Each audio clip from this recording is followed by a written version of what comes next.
Welcome back to the MartiniWorks Podcast. If this is your first time here, we talk about cars, modified cars, we talk about car parts, car history, car part history, broken movies, cars, our own movies, food, the movie Shrek on occasion, and we're so happy snacks that you're here. Welcome. If you guys are looking for car parts, modify your car over at MartiniWorks.com. We have so much going on. We've got new parts getting added to the website every single day. Gels has his hand up, though, if you're just listening in. Yes, Gels. You may go to the bathroom.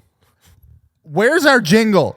Yeah, that Have you been checking your email? We got scammed. I'm on my email, one might argue, as religiously as one could be on their email. Gotcha. It's Dude almost uses a his problem. email like Messenger. I know Gmail more than Google knows Gmail. That's all I'm going to say. So you're about it. saying we haven't gotten the jingle yet? All I'm saying is that if you're the jingle guy that decided to tell us you were going to make a jingle for us and you haven't, you're kind of shitting the bed, my guy. And we need you You're to canceled. We need you I'm just kidding. to hurry up. This whole, I don't think we need a jingle. and then I think it's okay. No, it's a blessing in disguise. And then I just want to hear what it would be. and then the people are like, well, he's doing it for free. It's like, then don't tell me, because now my hopes are up. So this is exactly what happened. Dude's like, I'm gonna make a jingle. We replied. He was like, holy fuck. Okay, God, I gotta do it. All right. I'm gonna do it. And he sits down and he goes, what the fuck rhymes with MartiniWorks?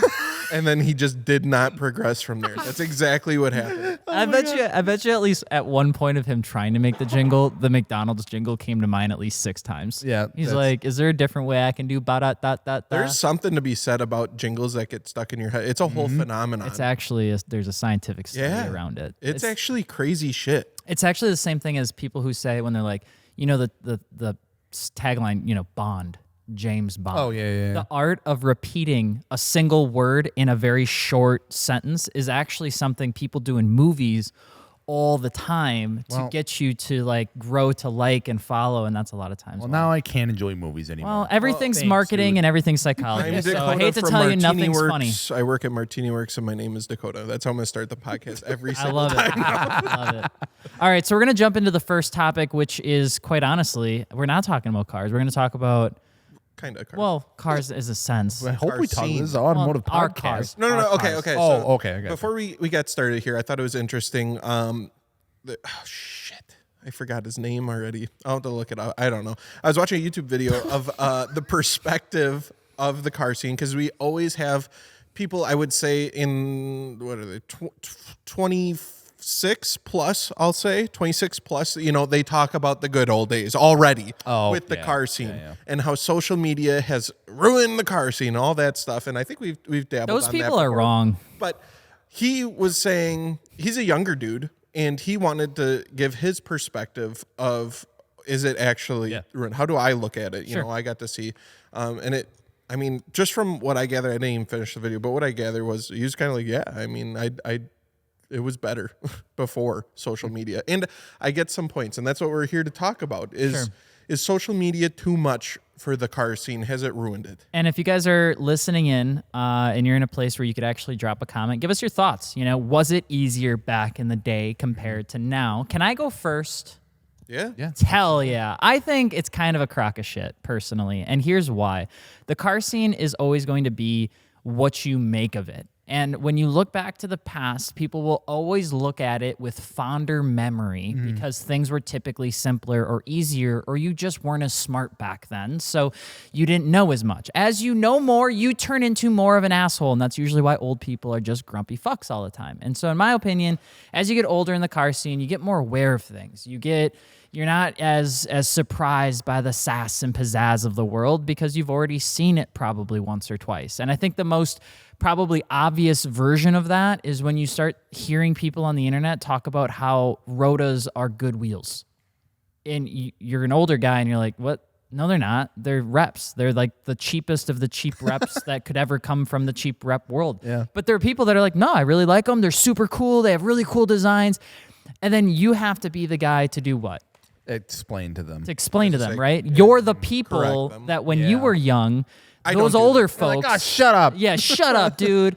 And so I just think there's a little bit of that. What I will say 100% is worse about the car scene now is that people compare themselves to a much larger group of people today than they did 10 years ago or 20 years ago or 30 years ago. It's kind of hard not to. I mean, the access is wide open. Yeah, and you're building a car, you go out on TikTok, you go check out the first car. Maybe you're in Wisconsin or New York or a tiny little city in Minnesota, and you open up TikTok and you're watching car content and you're seeing a 16-year-old that lives in LA building an E92, and you're like, holy shit. And then you swipe a couple times and then you see a guy that lives in Texas that's 20 that's building a 1,000 horsepower Corvette, and you're like, holy shit, I gotta build a 1,000 horsepower E92. And it's like the amount of, I think, pressure from the internet and the total amount of people you get to see in the scene, has made it a little bit tougher to maybe be proud of like the simple and clean stuff, and maybe just doing the little stuff every once in a while. And that's my opinion on it. No, I think that's great. I think you hit the nail on the head there. I think,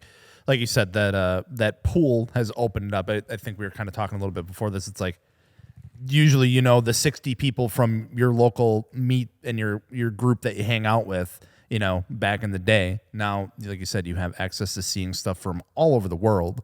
And there's a lot of different walks of life. There's a lot of, different people out there, and there's, people are doing things different ways, and it's obviously really easy to glamorize the really crazy, like wild builds and stuff like that people are able to do. And just because you're not able to do that doesn't mean that you should think of yours any less. But it's super easy to get that in your head, and that's social media in general. I mean, people talk about that shit every day, outside of just cars too. But Dakota, what are your thoughts? I'm Dakota from MartiniWorks. MartiniWorks is where I work. I'm Dakota.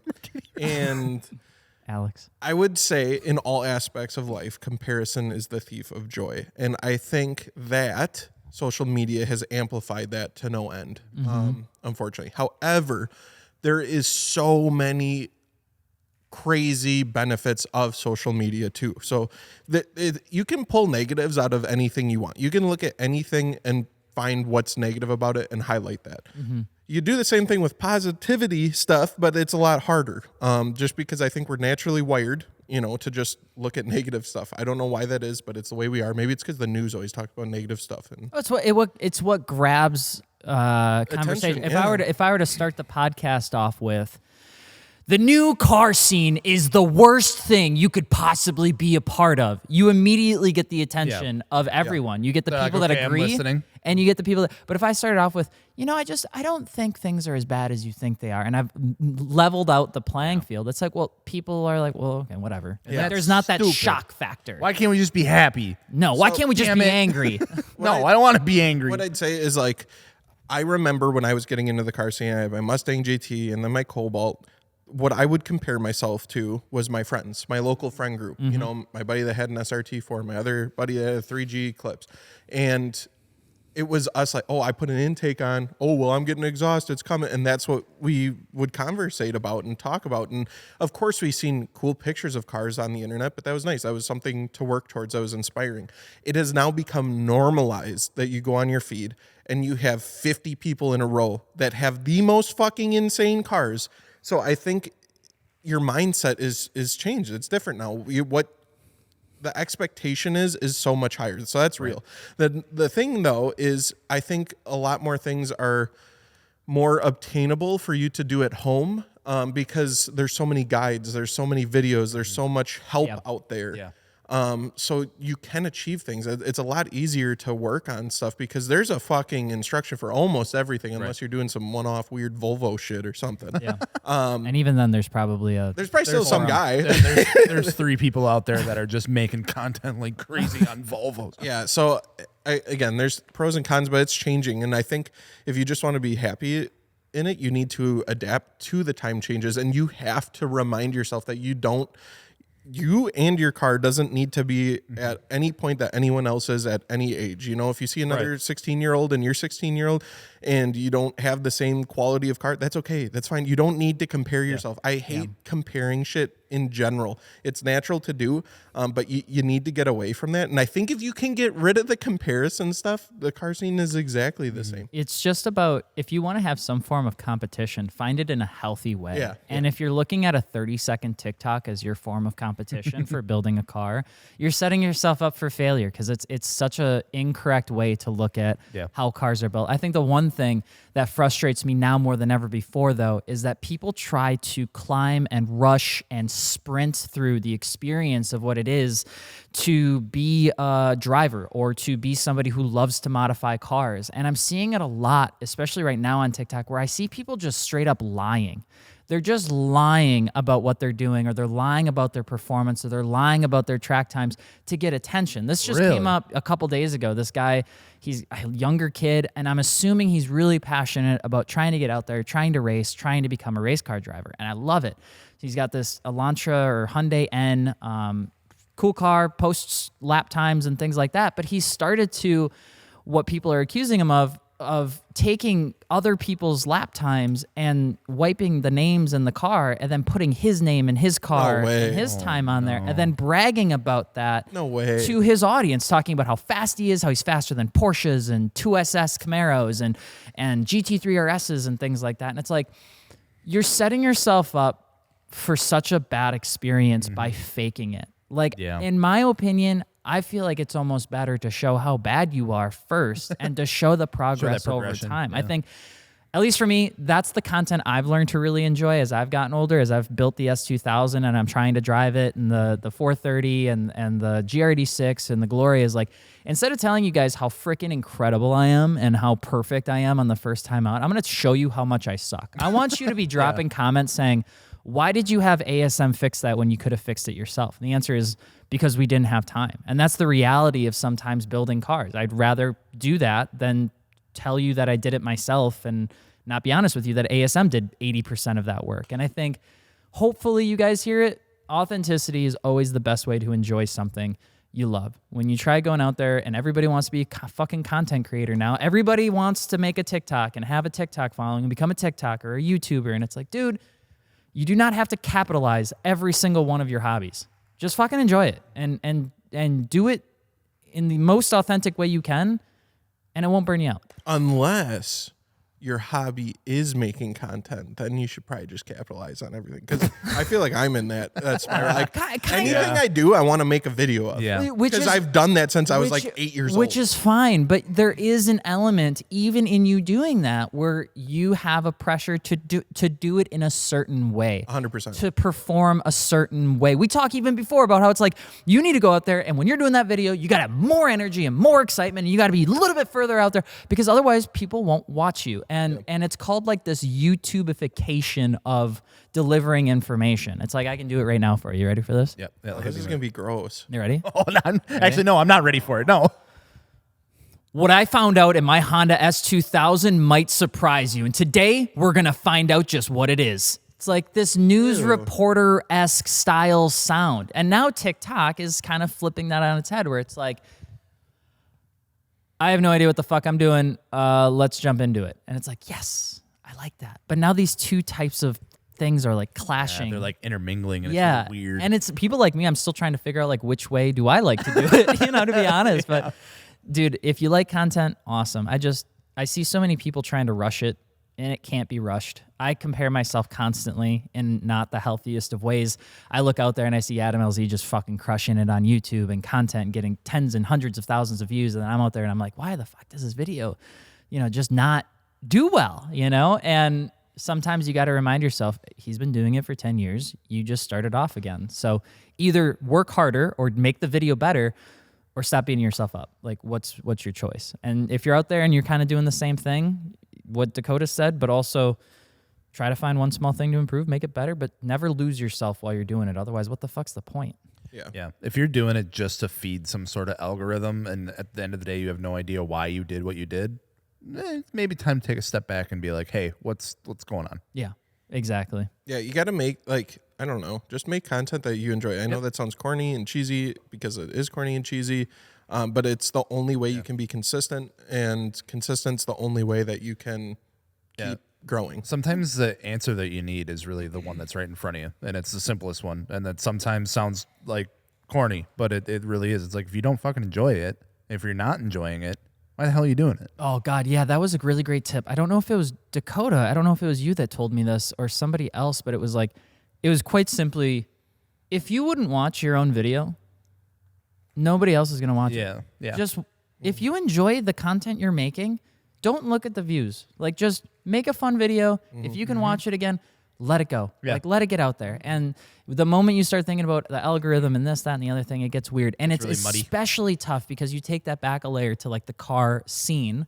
where anyone that seems to put a fucking car part on their car wants to become a YouTuber or a TikToker or a content creator. And it's like, dude, you're learning so much so fast right now and just being a car enthusiast, and then you're also trying to create content, and now you've essentially created two hobbies. Two things that you're both equally kind of shitty at, and you're trying to do it at the same time. And it's like, don't let one rob you from the other. The social media thing is built around making you feel bad for not doing it, whereas being a car enthusiast is all about doing something for you and nobody else, because it's your car, it's your vision, it's your thing. And so sometimes they just feel like polar opposites. I'm sorry, I'm rambling. It kind of is, and maybe that's why it gets so difficult sometimes, is because you are putting those polar opposites together. It's like, no, I'm doing this car for me, but hey, check it out. But at the same time, you're trying to show it to as many people as possible, hoping that they all like it, And they won't. No. So like getting that that's a constant. It is a tricky game, and you'll notice that if you do get into content making, is you'll do something you really like, and then a ton of people won't like it.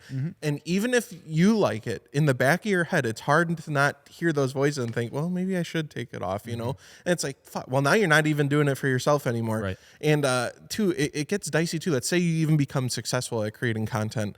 You start landing sponsorships. What you'll currently run into is you'll start running the products that the brand wants you to run, because they want promotion of a certain product, and that certain product, well, that might not be the one you were going after.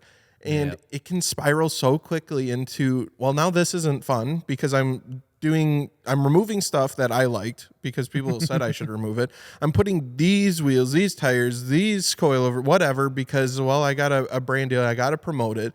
And then it's like, holy shit, maybe this whole thing isn't what I thought it was. So the only way that you're going to have fun, enjoy it all the way through, is if you just do stuff for yourself first. You got to put that over everything else. Otherwise, it just becomes a mess. Yeah. And I don't want the message to be like, hey, if you're new to cars, don't ever film it. Don't become a content creator. By all means, do it. Just don't, keep those expectations, I don't want to say that's some mean, say keep the expectations realistic, but it's like, don't change what you're doing just because the video didn't get millions of views or thousands of views. Like, don't change it because of that. Like, just, maybe change the way that like you film it or something like that. But like, don't, like you said, don't go out there and start like lying or being like, no, I know what I'm doing. I think the best thing to do is just make videos and act like you're just making them for you and your friends to watch. Yeah. And but to kind of take it back to like the car scene and what's been different, I truly don't think it is the car community or the car industry that has changed or gotten worse or gotten better. It is the element of this other entire monster that we call social media, that it's not like, oh, social media is ruining it. No. It's how you use it is what could be ruining it for you. It's the perception of it. Problem. It's the perception of it. It's like, how are you intaking what you're seeing and dealing with it? Yeah. It's like, how are you viewing it? Because you can take everything multiple different ways. We're getting hit with more content than ever fucking before. We're able to see stuff more than ever before. So it's like the amount of information that we're taking in is like just exponential to what it was when we were first starting off. And with that, it's easy to make multiple different conclusions on where everything is at. Yeah. Just the big thing I'll say is, like, if you want to enjoy the car scene, do it for you. Have an open mind. have grace with people that are sometimes grumpy because there's usually a reason behind it. And if you can get it out of them, they'll teach you stuff that you would never know before. Yeah. But whatever you do, don't lie. Don't do the things that try to get you a quick hall pass to get to the top of the ladder faster. Yeah. There's no such thing in anything that you do with that. The people that have climbed as fast as they have or have done something as unique as they have is because either one, they're doing it better than anyone else, objectively, or two, they're doing it different than anyone else. And if you're not doing one of those two things, you cannot expect to just randomly blow up on the internet or randomly have the coolest, craziest car ever. It either has to be better or it has to be more unique. And if that's something you want to fight, you can fight it, but then don't blame the car scene for being the reason you fell out of love with it. That's you losing against your competition, and you can't take the L. And I think sometimes that's a tough thing to hear, but it doesn't have to be that bad. Fucking enjoy it. Do some cool shit. Buy a 3000 GTSL thinking it was a VR4 because you're 17 years old, and do front-wheel drive burnouts as you leave high school because that is just a canon event. Fuck yeah. No, I love it. Yeah, have fun with your cars. There you go. All right, we're going to take a small break, but not before talking about our MartiniWorks podcast sponsor. Who wants to take it? Me. Dakota wants it. All right, Dakota wants it. Conti, baby. We got a Continental sign back there. If you didn't know, for the month of May, there is a rebate on the Extreme Contact Sport 02. You can get some money back, $110, I believe. That's for the month of May only. Dude, now is the time to get those. Yeah, I think it's like the last day. If this you're right. Okay. It's probably like the last day. Here's your chance. But if you don't get the rebate, maybe you got to save up for a little bit. I would totally recommend those tires. I run them. They're perfect in the dry. I get a lot of questions about, hey, are these tires good in the wet? The DWS06, the Extreme Contact Sport 02, those tires are phenomenal in the wet. They give me confidence in my rear-wheel drive sports car to drive in the rain. And I've had some, I had a Mustang back in the day, you know what I'm saying? Oh, yeah, I know. That's as far as we're going to get with that. But these tires legit You feel hit great. people? Well, and Should have been standing there. for legal reasons, no, I didn't. I hit a mailbox. It's a sidewalk, not a side stand. Anyway. Go pick up a set of Continentals from MartiniWorks.com, all right? They have tons of sizes. They're going to have the size you need. If you have questions, you can hit up Carissa, and she'll give you answers. But Shoot us a message. But don't hit people. And don't crash your Mustang. Get good tires. Posture. Trying. Posture check. Posture check. Oh, it sucks so bad. Yeah, it's this. Pee-pee poo-poo check. Okay. Uh-oh. I can promise you guys, anytime we talk about like the car community and the whole group as a whole, I will always turn into a rambling certified yapper about it. I will never shut the hell up about it. So Shut up. I'm sorry, but I'm not. Let's talk about something different. I was thinking the other day, my dad actually came to Appleton for the grand opening, and he decided to talk to me about some of the old posters I used to have. Careful. Posters I used to have in my room when I was a kid. You got to talk about. There were no girls, okay? My brother did have the Brooke, what was her last name? Brooke something. It was Brooke something. I don't know. She had the girl. Boy. She had the girl poster. I only had car posters, and in it, I was reminded I had an old prototype Lotus Elise that he laminated for me that I used to have hung up on my wall. Elise. And I was like, you know, when I look back, that was like one of my dream cars. I wanted that car more than anything. And then I remember I was, 19 or 20, and I had the chance to sit in one, an actual first gen. It was orange. It was Lotus Elise. It was on Water Street in Eau Claire, and it was the most uncomfortable car I had ever sat in They're my tiny, aren't they? They're like super tiny. entire life. I'm like, I am never owning this car, ever. And then I thought, what was our first dream car? Like our first dream car that we had no concept of like cost, if it was any good, if it was actually great. Do you guys have one? Yeah. If you say it's some naturally aspirated fucking car, I bet swear. It is. I wonder if you guys could guess my first dream car. Ooh. Chevy Impala. I was a weird kid. Monte Carlo SS pace I mean, car. you Why guys, did we go with both Chevys? you guys aren't terribly far off. Yeah? I'll give you Because that. he had a Mustang and a PT Cruiser and a and- Cobalt SS. Right, he This was a guy's domestic kid. certified domestic lover. Right Yeah. here. And that's why I feel like I could speak on them being pieces of shit. There you had the shittiest versions of No, those my cars. Cobalt SS I love, and I would get another one. That is the But only car. Mustang GT, specifically the year model 99 Mustang GT, was my absolute dream car. I love those. I ended up getting one. Yeah, no, that was, whoa. I was a wake-up call. Dude. It was okay. It was kind of neat. It was nice. It was a V8. It sounded cool, but it got old quick. Yeah. And I had a lot of issues with it, and it wasn't like a ratty one or anything like that. It had lower miles and stuff like that. And I remember when Sean Berger let me do a burnout in his Ford Mustang, and then when I did it, the actual like air vent cup holder thing that was on the side fell out, like just from like the force. And so I like put it back in. I was really nervous, and I walked up to Sean. I was like, "Hey man, thank you for letting me do that." The thing fell out on the inside, and he looks at me and goes, "Oh yeah, that's a normal Mustang. Oh, it does that. It does that." I never had my air vents fall out, but I had a bunch of other issues. But for whatever reason, when I was a kid, it was the car that was my wallpaper on my computer. I have like drawings of it that I drew really bad in notebooks, and I had X Mod. I don't know if you guys remember X Mods. What was that? They were they were sold at Radio Shack. And they're like hyper realistic small RC cars. Oh, and yeah. You could do body kits to them. You could change the wheels on them. I had a red actually it was an SVT Mustang of that body style. And I also though, which this was like low key a really cool car to me that I wanted, but I wanted the Mustang over everything. It was a early 2000s NSX. And it was yellow. And the reason I wanted it so bad was because I had an X mod of it. And it was sick. So X mods decided my first dream cars. Unfortunately, I didn't get the NSX, though. I got the Mustang. Damn it. Maybe someday. Gels, what was your first dream car, and why was it the Dodge Neon? No, it was actually a more weirder one, and it's the story behind it's actually kind of even more weird. Very small town, Wisconsin. Not a lot of stuff going on, right? But the one car dealership that was to the south of us, Fifield, Wisconsin. People know it for the Northwoods Supper Club Big Deer. Great. You know, they always talk about the Big Deer know it statue. for that. They do because because you turn at the deer to go to Monaco. Yes. And that is what people know. They're like, oh yeah, I've drove by the You deer. think Yeah. people in LA say the same shit? Probably. No. They're like, Turn at the big buck. They dress it up as Rudolph for when you see Christmas. when you see the 2 blocks of homeless people, take a left. Yeah, that's more okay. I'll take the So right next to the deer was a car dealership, Wheelway.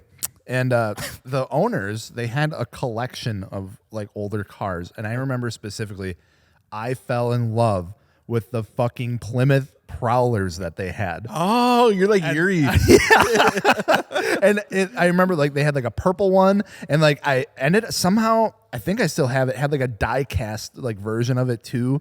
I thought it was like the coolest fucking thing. Like I was like, damn. Of course you did, because they're fucking Hot Wheels. They're Yeah. giant Hot Wheels. Yeah, exactly. I'm like, that's a real car? It's Like, real. holy shit. God damn. So I like when I was really, really young, I'm like, dude, I want one of those cars. And then like as I got older, I'm like, those are fucking weird cars, but maybe I don't want one. It's kind of It was wild. naturally aspirated, Of just course a it cherry was. on top.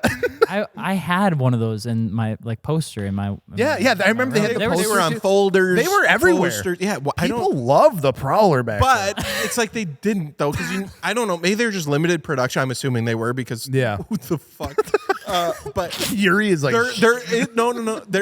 There's an audience. It's a very small, tight knit cult following group that has car. It's a cool car. I don't know if cool is the right word, but it's a car and it is unique. It's like watching a car crash. It's like you want to look away, but Yeah. you can't. It's just the I think they Prowler. have like 6 cylinders in them or something. Yeah, there's something weird. It's not like There was one at it's the kind of underwhelming. There was one at the season opener last year. Mm-hmm. And I remember looking at that and being like, I always take anytime I do see one, I always take the chance to be like, dude, that's a fucking Prowler. That's pretty sick. I like seeing It just it. doesn't go. Yeah, it I doesn't never go owned past one. that, though. Yeah. It's like, huh? I do. Crawler. I do remember like I haven't seen one of them in a while. having an era where it was like I had the ability where I found the websites that had all like the car wallpapers, and my dad had a laminator. So it was wild time. And my dad it was actually really cool. He used to like surprise me with them, and I'd send him pictures of the cars that I like. And then now, freaking 20 years later, he'll like occasionally send me the old files of what I sent him back when my email was like car print this. freak, whatever. And I'd be like, hi, Papa, please print this. Laminated. I had a Need it by end of day. EOD. Sincerely, best regards. I had the Selena 7 poster and that gray silver finish that I just thought was the raddest thing in the world. And then I learned what a McLaren F1 was. Oh yeah. I got an orange one of that I thought was rad. But I think like the best dream car I ever thought about owning, God, I don't think you can ever get past the F40. That was the car for me. When I started getting into like cars I learned about, and the Ferrari F40 was what it was, I had so many posters of that car. Still to this day, I've told myself I will, at some point in my life, hell or high water, own one. I want one. I want an F40. Every day it gets a little bit further away because that fuckers just keep skyrocketing. Dude, I remember though. I'll take a F50, the ugly one. I'll even take that. You know, I feel like those are still. Yeah, they are. They are. No, I remember the absolute heartbreak though when I was like getting near like the age of like I was getting my driver's license. I was actually like, because there was a while there, it's like grew up playing the games, watching movies, really like liked cars and stuff, thought they were cool, but I never like imagined being able to do that in real life until like 16. I was like, why wouldn't I be able to do this? You can do this. What the hell? Hell yeah, I want to do that. And so I remember like beginning to like shop or like window shop around for like my like first like car and stuff like that, and be like, oh, what could I get? You know, what can I work towards? That kind of stuff. And the heartbreak that I had when I started looking up, I remember driving RX-7s in the game. Where the how much goes going for? Okay. What about the RX-8 is kind of because at the time like the RX-8s were still like 18, like they were still being made, so it was like the new ones were like 20, 25,000. I was like, holy shit! And I'm like, it is crazy to me the that Supra's old. What the fuck? It was crazy that the RX-8 was one of your dream cars. Like you wanted that as a child. I did. I've never met a fucking person. I was like, yeah, when I was a kid, I wanted an RX. When I had a friend that had a white one, his name was Justin. I don't really know where he is anymore in life. But Hi, Justin, if you're listening, hi. He had a white RX-8. Hell yeah. And it was the first time I'd ever learned, really, I guess, in its entirety, what a rotary was. Right. And that they revved out to a billion RPMs. And he took me for a ride one time, and I remember him going through like the curves, like in the back Chippewa roads at like 75, 8,000 RPMs. And I was losing my mind. I thought this car was the wildest car in the world. And for a while, I really wanted an RX-8. And then like 3 weeks went by and it blew up. That sounds bad. No, I remember specifically too, like in that same time, and I was like researching like RX-8s and kind of learning about it. And I watched, I wish I could find the video now. I watched this video, and I think it was from like a dealership or something. It's like how to properly maintain your Mazda RX-8.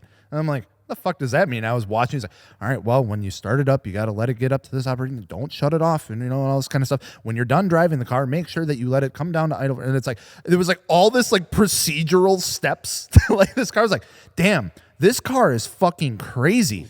I'll never be able to own one of those. And now I have one. And he has one. And you're doing all that weird quirky shit doing too. all that weird crazy shit. You could do an update video. You should go back and find that video and be like, hey, thank you. And it's like 20 years newer of a comment. Got it. Thank you. Thank you so much. You guys, you want to talk about the difference in the car culture between now and then.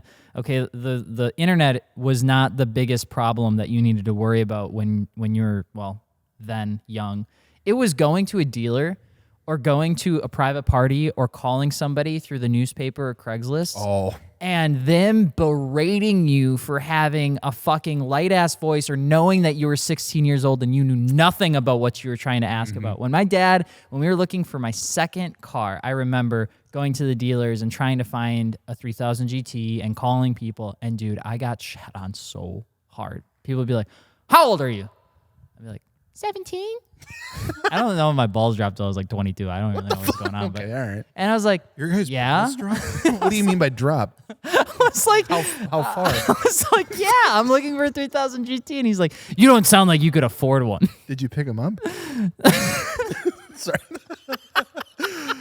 Yeah, no, I get that. It was so embarrassing. I couldn't drive an STI. They wouldn't let me look at it. They wouldn't let me buy it. See, mine was the opposite. They tried to take full fucking advantage of me. They saw Big Al. I went and test drove a Genesis Coupe. It was Because it was Hyundai, dude. Yeah, it was a 3.8, and I remember I got like a younger guy too. I was still in college at the time, so I wasn't like an target demographic for the Genesis. Yeah, but dude, they were trying to get anything. And I was like, I was there, and I was like realizing as we were going through stuff, I'm like, dude, fuck, I really shouldn't. Like, I really shouldn't. Like, this would be like, it would max me out, and I'm like, I can't afford fucking anything else. But the car's kind of cool.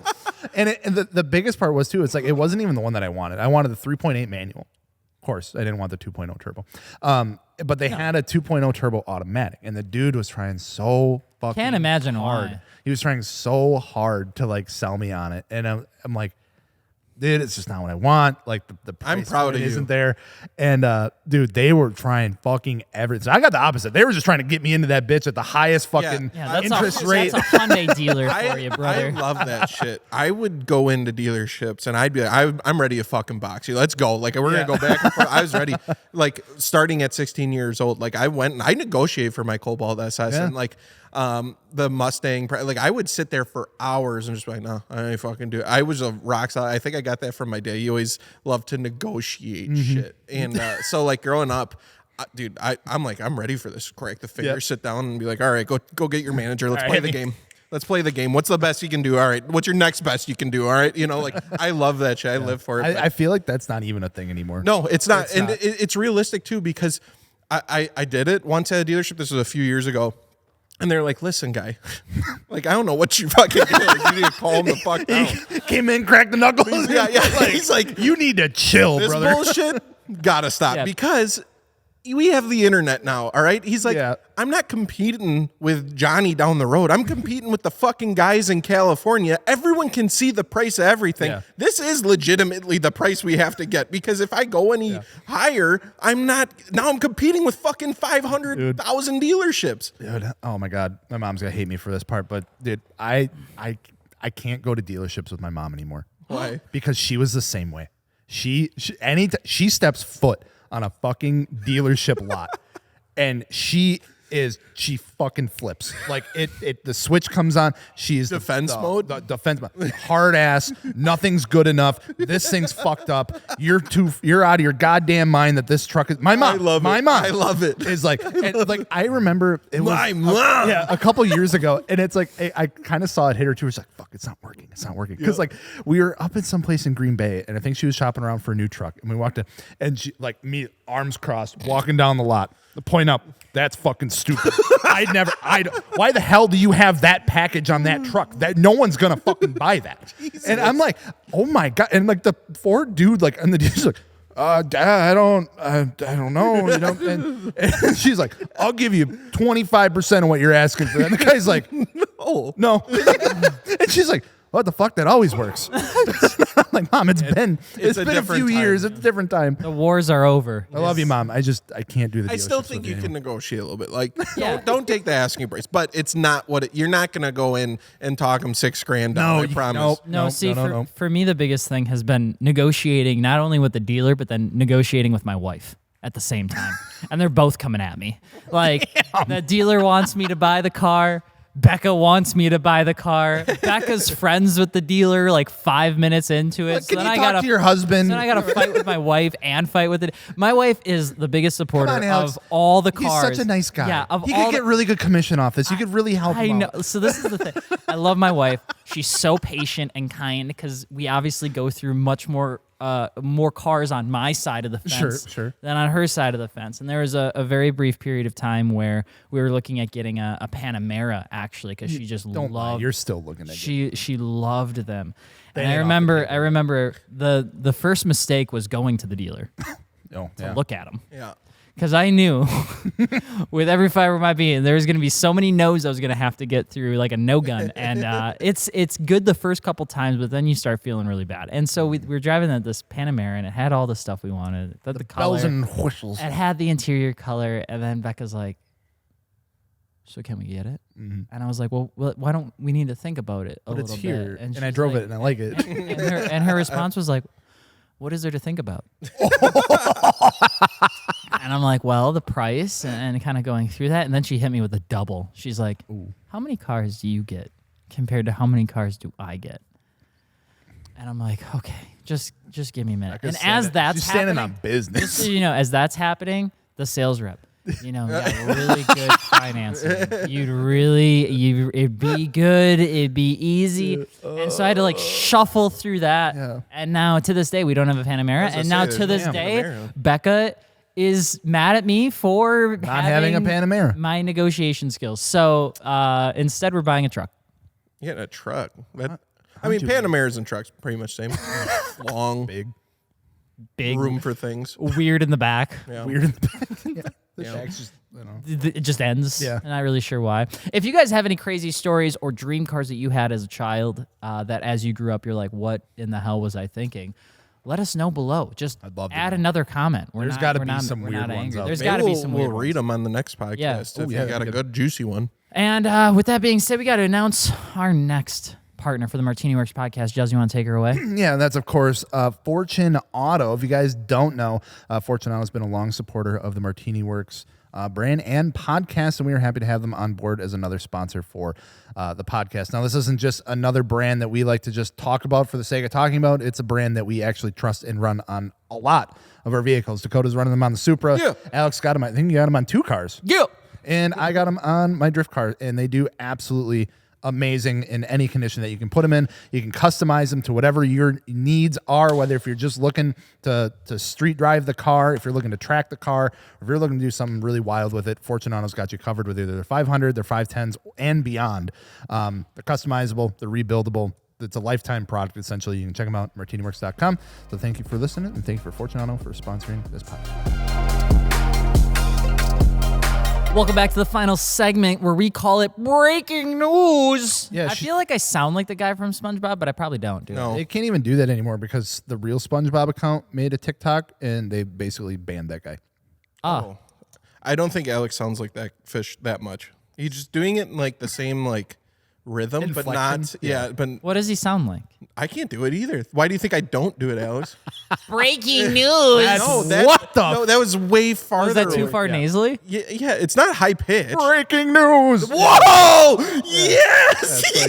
A lot deeper. It's like a lot more. Where? What? Do it again. I'm not gonna do it again. One more You time. can run it back. You He can go doesn't re-listen have to do it again. Yeah. That was amazing. Why are you just hyping him up? You gassing him up. Did you hear that? Well, I don't have anything to refer to. I didn't watch SpongeBob. Oh, What? That All makes right. sense. I'm Let's- peeking the mic really bad. What do you? No, one second. Why didn't you watch SpongeBob? I just Were you Were you wasn't- one of those kids that weren't allowed to watch SpongeBob? No, I just wasn't a Nickelodeon fan. I was a Cartoon Network guy. Okay. I was a Cartoon Network guy. Come on.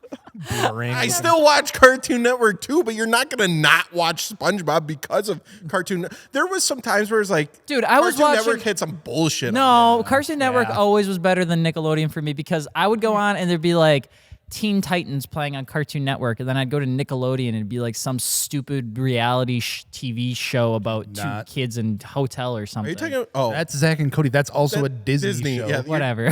You're not All even on the right reality damn shit is channel. Disney. You You're don't not even know on what the the right fuck fucking channel. you're talking Oh about. my God. Listen, I love Cartoon Network as much as the next guy, but SpongeBob had its place, and if you No. didn't watch it, you should probably go back. If you were able to and you didn't, it's kind of fucked up. No, I never really watched it. All right, breaking news.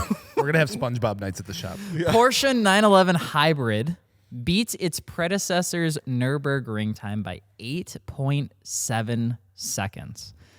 That's a good difference. Give me something I care about. Okay, well, this is important because this is Porsche's hybrid powertrain that's coming Is that to some market. NSX type shit? Pretty much. Oh, okay. Yep. So they're finally introducing it into the 911, at least some elements of it, because I think they have to. That's a good amount of time it shaved off. So I mean, they're yeah, doing it's like something. if you're trying to keep up and everyone else is doing it, you're gonna probably have to do it. Let's see.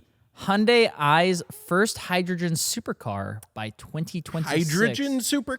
I feel like that's some shit that's been being said for Yeah. fucking the last 20 years of the hydrogen car's coming next week. The hydrogen car is coming next you week. guys Electric's remember- over because hydrogen's now in. Do you remember when Hyundai made this car and the entire Yes. internet Yeah. blew up? Yeah, yeah, yeah. And then Hyundai was actually like, psych, just kidding. But then everybody's like, Hyundai's going to change the game. It's like, Hyundai's doing what Hyundai they are always does. holding on to those like pictures of that car forever. Yeah.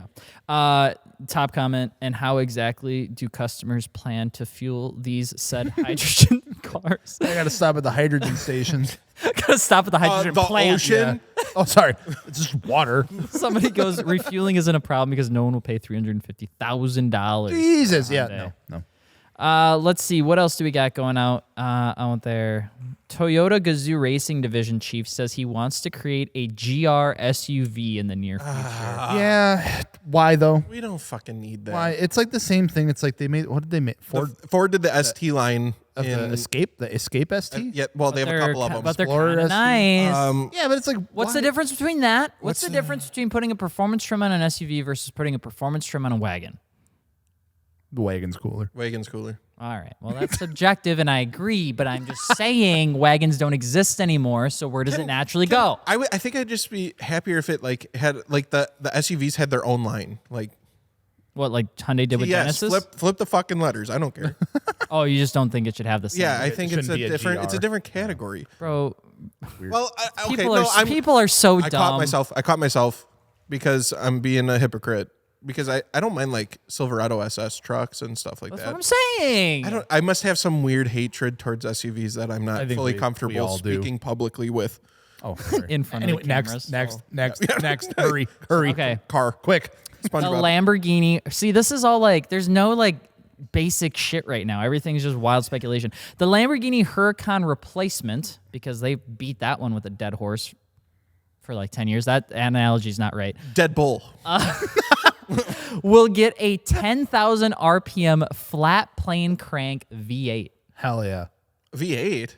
Could you? Well, yeah, their entry levels are always Huracans V8s. are V8s. Are they? Yeah. I thought those were 10 cylinders. Well, Do they have a 10 cylinder? Wait, no. no, Because they it's are the same V10s. engine as the R8. Because their Aventadors had the 12s. 12s. Because usually there's a V8, V10, and V12. In every Even lineup. in Lamborghinis? Lamborghini used to have a V8. No, you're right. Maybe Lamborghinis only had V10s and V12s. Wait a minute. Sounds like a job Is it a for V12? the internet. It's a big V. It's a big bull.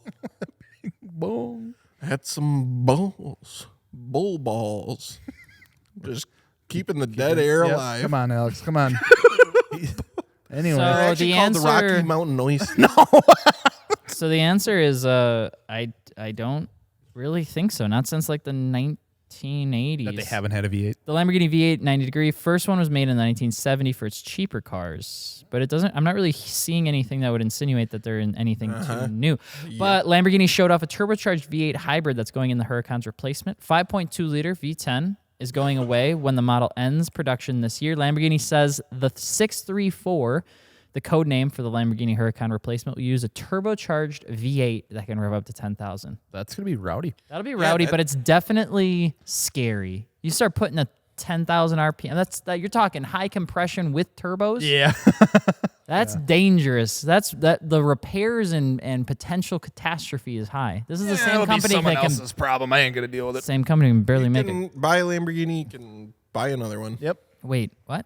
I think that's the saying. Yeah, something like that. Bulls. Everybody seems to love the Elantra N. That's no surprise. Yeah, I've been seeing good stuff about that.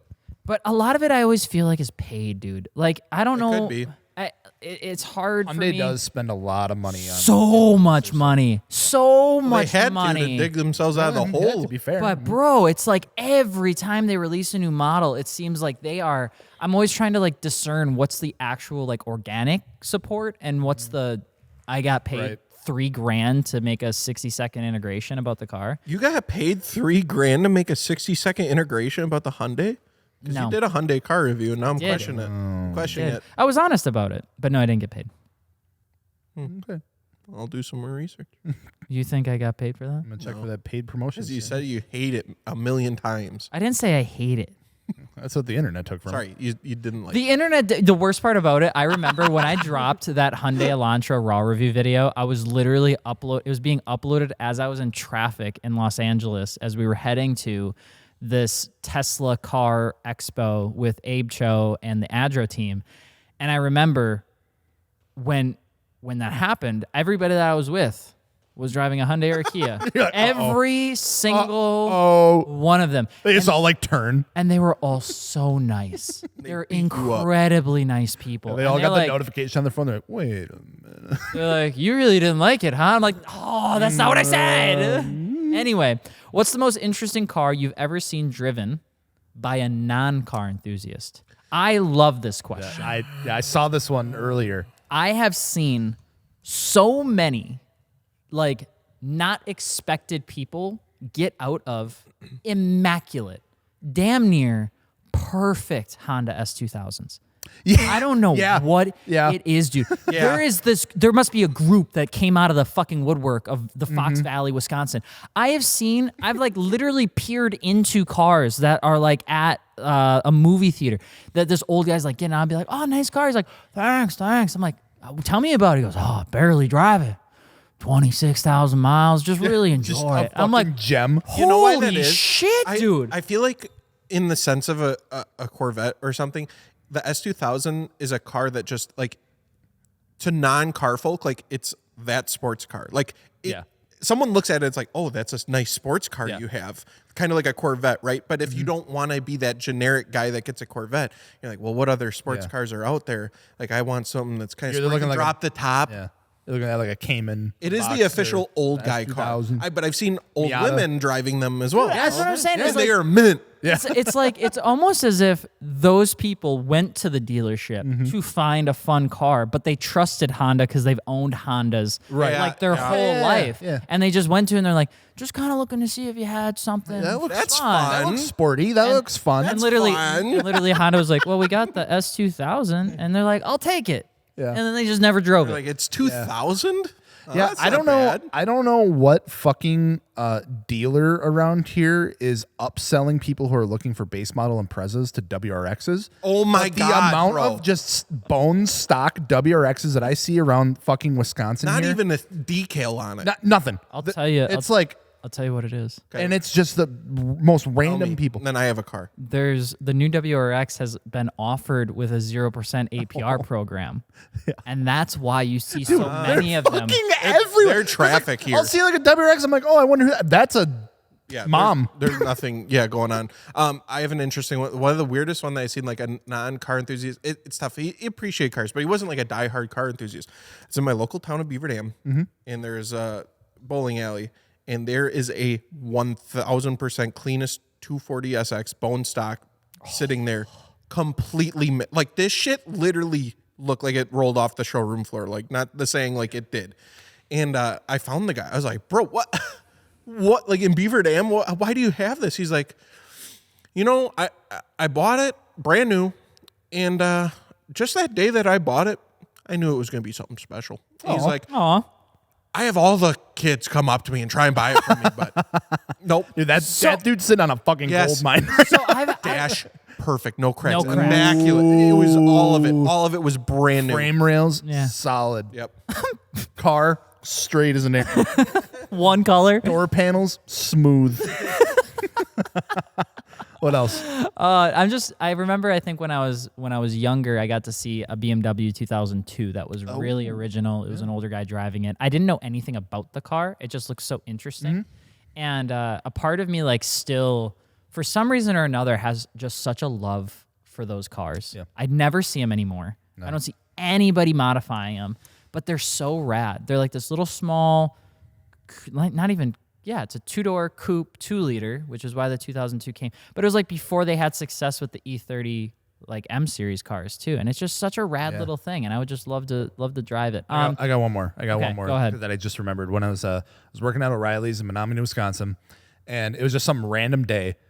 All of a sudden, like a 1G, the hell was it? A Laser? Plymouth Laser. Yeah, pulled up, but it was like the turbo one. And I was like, damn.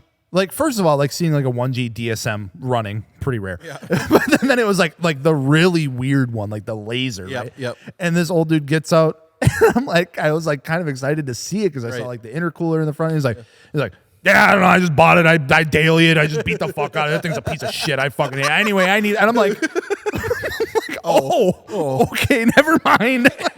Never mind. It happens, I guess. Like Normal people accidentally get performance She was cars. pretty beat, but dude's like, yeah, no, it's my daily driver. I have no idea what it is. I just fucking needed a car. That happens all the time though. Like people accidentally get upsold into cars that they have no care for. They sign the dotted line, and next thing you know, they're walking away with like, I've seen a lot of people, especially, and they know what they have, but they don't care about it, I think, as much as other people care about it. Yeah. Do like Porsche turbo cars. Oh, sure. Like I was gonna say, like that German era of car, or like route of cars in general, like the trim levels, I feel like it's super confusing. It's like, oh, it's just going up one trim level, but it's like a completely different fucking car. Yeah. Or like the Cabrio that you could get forged monoblocks on. And so you see these like 75-year-old they just went in to buy a convertible Porsche. They're walking out with like literally a turbo Cabrio forged monoblock, or center lock wheel. Yeah.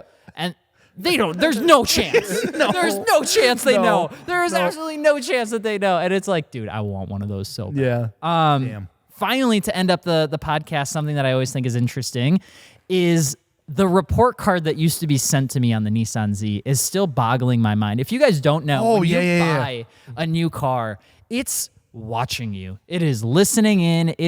I don't even know how to explain it. It is the weirdest shit. I used to get a report card from Nissan to tell me. Are you getting it from the new owner? No, because I marked it as spam. I couldn't figure out how to unsubscribe from it. That would have been funny. So the FTC has issued a warning to automakers that sell connected cars. Companies that offer such products, quote, do not have the free license to monetize people's information beyond purposes needed to provide their requested product or service. Now my car is charging me for Wi-Fi. Oh, busted. So somebody goes, oh boy, I cannot wait for the FTC to find the companies a limp-wristed $2 million and force LexisNexis to offer us free data monitoring services that don't actually cost them. Yeah, you're going to get into the car every time and you're going to have to hit, I accept you tracking my fucking thing. It's like the cookie thing, like on websites now. It's crazy, dude. Like that whole wild. concept is just nuts. You have to imagine how much data Apple CarPlay is collecting from people by just connecting to manufacturers and just being like, yeah, if you could just let us know when they go to every single business forever. The fact that now my phone can tell me, hey, it looks like you're heading home. Yeah. 6 minutes.